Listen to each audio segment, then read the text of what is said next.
હિમજા માતાનું મંદિર. હવે હિમજા માતાનું મંદિર તમને ક્યાં જોવા મળશે?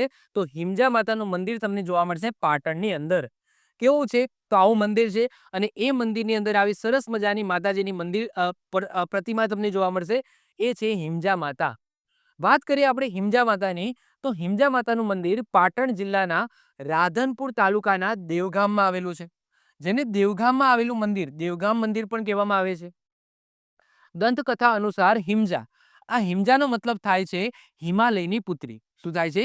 હિમાલયની પુત્રી. રાક્ષસ મહિષાસુરને માર્યા પછી એમનો પુત્ર હોય છે, નામ હોય છે રક્તકેતુ. અને આ રક્તકેતુ છે એ માં અંબાજીને ત્રાસ આપવાનું શરૂ કરે છે. જ્યારે માં અંબાજી છે એ મહિષાસુરનો વધ કરે છે, તો મહિષાસુરનો પુત્ર છે એ રક્તકેતુ એ એમને ત્રાસ આપવાનું શરૂ કરે છે, કારણ કે એમના ફાધરને માર્યા છે. તો એ સમયે દેવતાઓ દેવી પાર્વતીને હિમજા માતાનું સ્વરૂપ અપનાવવાની વિનંતી કરે છે અને એના પછી રક્તકેતુને હરાવવામાં આવે છે. કોના દ્વારા? હિમજા માતા દ્વારા. 11 દિવસ યુદ્ધ ચાલે છે. કેટલા? 11 દિવસ યુદ્ધ ચાલે છે અને દેવી પાર્વતી રક્તકેતુનો વધ કરીને વિજય થયા છે. તો આ દંતકથા છે એ હિમજા માતાની સ્ટોરી છે, જે યાદ રાખીશું. તો હિમજા માતાનું મંદિર તમને ક્યાં જોવા મળશે? તો પાટણની અંદર રાધનપુર તાલુકામાં જોવા મળશે.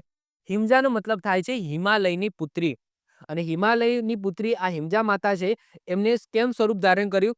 તો જે મહિષાસુર છે એમના પુત્ર રક્તકેતુ એમને મારવા માટે આ સ્વરૂપ ધારણ કર્યું હતું. ક્લિયર?